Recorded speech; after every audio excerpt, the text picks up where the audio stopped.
नमस्कार और DLC legal news and knowledge में आपका स्वागत है। आज हम एक ऐसे मामले की गहराइयों में उतरेंगे जो व्यक्तिगत स्वतंत्रता, सामाजिक नियम और कानून की जो बारीकियां हैं उनके बीच के तनाव को दिखाता है। जरा सोचिए, एक युवा जोड़ा, दोनों बालिग हैं, साथ में अपनी जिंदगी शुरू करना चाहते हैं, लेकिन परिवार और समाज उनके खिलाफ है। धमकियां मिल रही हैं। वो सुरक्षा के लिए पुलिस के पास जाते हैं, पर कोई सुनता नहीं। तो आखिर में उनके पास क्या रास्ता बचता है? अदालत का दरवाजा खटखटाना। ये कोई काल्पनिक कहानी नहीं है। ये मामला है प्रिया सुमन बनाम राजस्थान राज्य का। राजस्थान उच्च न्यायालय के सामने आई एक क्रिमिनल रिट पिटिशन, और इसमें एक बहुत ही महत्वपूर्ण कानूनी सवाल उठाया गया। सवाल ये था कि क्या दो वयस्क, जिनमें से एक कानूनी तौर पर शादी की उम्र का नहीं है, उन्हें लिव इन रिलेशनशिप में साथ रहने के लिए राज्य से सुरक्षा मांगने का अधिकार है। और आज हमारी पूरी चर्चा न्यायमूर्ति अनूप कुमार ढांड के 1 दिसंबर 2025 को दिए गए इसी फैसले पर आधारित होगी। हम सिर्फ ये नहीं देखेंगे कि फैसला क्या था, बल्कि ये भी समझेंगे कि कोर्ट उस फैसले तक पहुंचा कैसे। क्या कानूनी तर्क थे, किन पुराने मामलों का हवाला दिया गया। तो चले इस मामले की परतें खोलते हैं। हमारे सामने दो याचिकाकर्ता है, प्रिया सुमन जिनकी उम्र 18 साल है और राहुल प्रजापति 19 साल के। दोनों बालिग हैं, एक दूसरे से शादी करना चाहते हैं, पर एक कानूनी अड़चन है। सही कहा। वो अड़चन है हिंदू विवाह अधिनियम 1955 की धारा 5(3). इसके हिसाब से शादी के लिए लड़की की उम्र कम से कम 18 साल और लड़के की 21 साल होनी चाहिए। अच्छा, तो प्रिया तो 18 की हैं, वो तो विवाह योग्य हैं। जी, लेकिन राहुल सिर्फ 19 के हैं। मतलब वो कानूनी तौर पर शादी नहीं कर सकते। उन्हें 2 साल इंतजार करना होगा। और शायद इसी इंतजार से बचने के लिए उन्होंने लिव इन रिलेशनशिप का रास्ता चुना। उन्होंने बाकायदा 27 अक्टूबर 2025 को एक लिव इन रिलेशनशिप अग्रीमेंट भी बनवाया। लेकिन असली समस्या तो तब शुरू हुई जब प्रिया के परिवार वालों को ये पता चला। हाँ, उनके पिता गिरिराज, माँ ममता और एक और रिश्तेदार अनीता, ये सब इस रिश्ते के सख्त खिलाफ थे। याचिका में आरोप लगाया गया कि उन्हें लगातार जान और माल का खतरा बना हुआ था। तो खतरे को देखते हुए उन्होंने पुलिस से मदद मांगी होगी। बिल्कुल। उन्होंने 13 नवंबर और फिर 17 नवंबर को कोटा के कुनाड़ी पुलिस स्टेशन में सुरक्षा के लिए आवेदन भी दिया। लेकिन उनकी याचिकाओं पर कोई ध्यान ही नहीं दिया गया। और जब राज्य की मशीनरी ने मदद नहीं की, तब उन्हें मजबूरन हाईकोर्ट का दरवाजा खटखटाना पड़ा। अब आते हैं उस हिस्से पर जहां मामला कानूनी तौर पर दिलचस्प हो जाता है।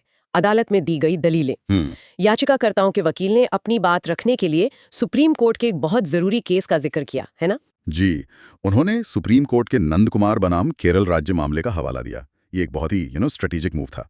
उस मामले में भी स्थिति कुछ ऐसी ही थी, जहां दूल्हा 21 साल से कम का था, और वहां सुप्रीम कोर्ट ने शून्य यानी वॉइड और शून्य करणीय यानी वॉइडेबल विवाह के बीच का जो फर्क समझाया था, वो यहाँ बहुत काम आया। एक मिनट, यहाँ एक सवाल है। नंद कुमार का मामला तो एक शादी से जुड़ा था, जबकि प्रिया और राहुल तो शादी कर ही नहीं रहे थे, वो तो बस साथ रहना चाहते थे।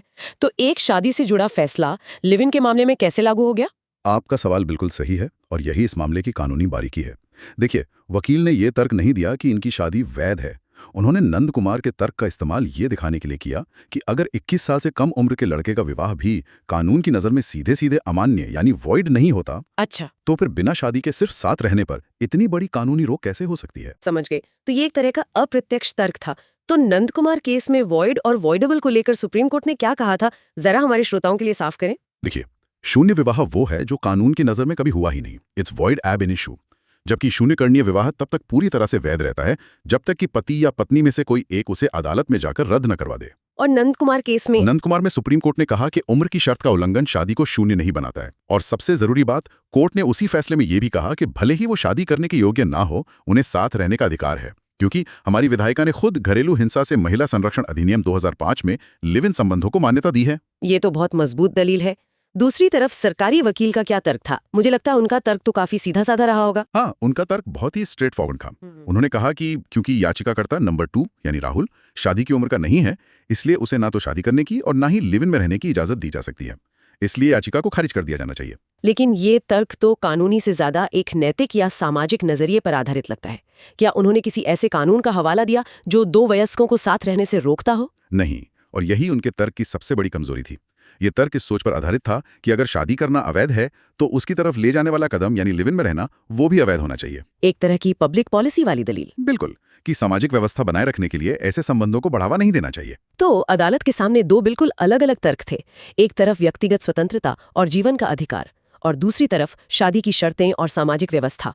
अदालत ने इस गुत्थी को कैसे सुलझाया? यहीं पर जस्टिस ढांड का जो तर्क है वो बहुत महत्वपूर्ण हो जाता है। उन्होंने मामले को शादी की वैधता के संक्रिय दायरे से बाहर निकाल दिया।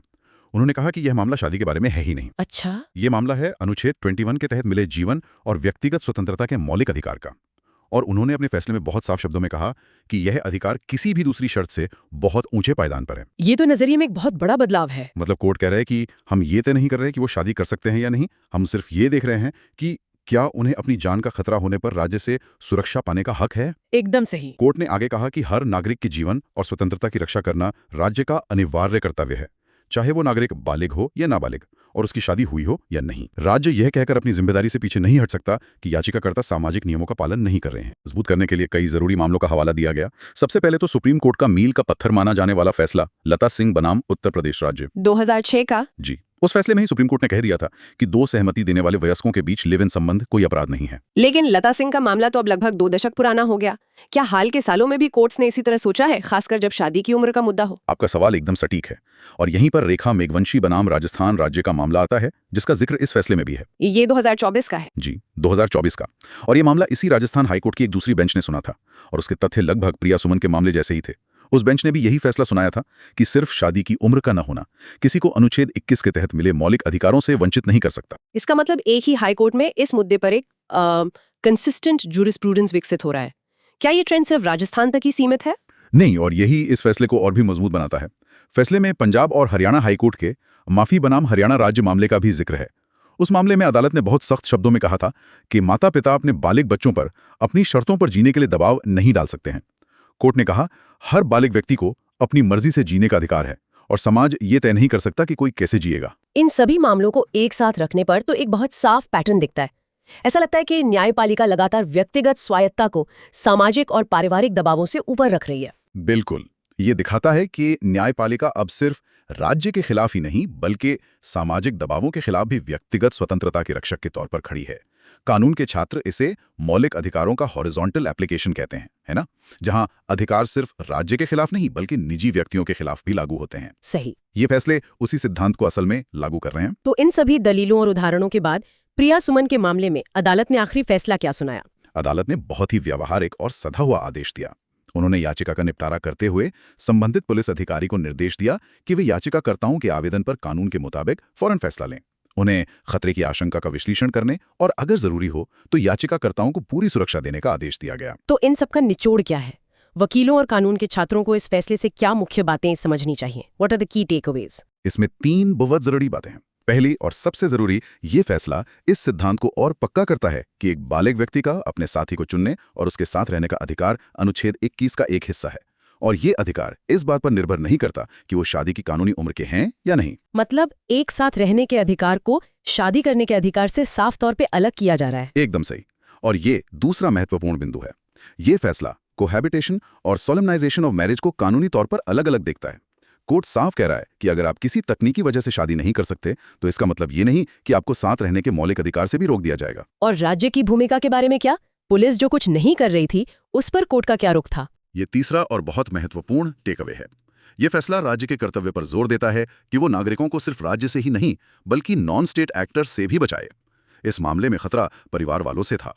अदालत ने साफ किया कि ऐसी स्थिति में सुरक्षा देना राज्य का दायित्व है, कोई एहसान नहीं। आपने बताया था कि कोर्ट ने अपने आदेश में एक स्पष्टीकरण भी जोड़ा था, उसकी क्या अहमियत है? हाँ, फैसले के पैरा 16 में यह साफ किया गया है कि ये आदेश सिर्फ सुरक्षा देने के लिए है और इसका याचिकाकर्ताओं के खिलाफ किसी भी दूसरे दीवानी या आपराधिक मामले पर कोई असर नहीं पड़ेगा। ये एक स्टैंडर्ड क्लॉज होता है। जी, एक स्टैंडर्ड लेकिन जरूरी कानूनी बारीकी है।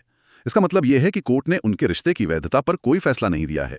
ये आदेश पूरी तरह से अनुच्छेद 21 के तहत उनके जीवन के अधिकार की सुरक्षा पर केंद्रित है। तो आज के इस गहन चर्चा से हमने सीखा कि कैसे भारतीय न्यायपालिका अनुच्छेद 21 की व्याख्या को लगातार और व्यापक बना रही है और व्यक्तिगत स्वतंत्रता को सामाजिक मान्यताओं पर प्राथमिकता दे रही है।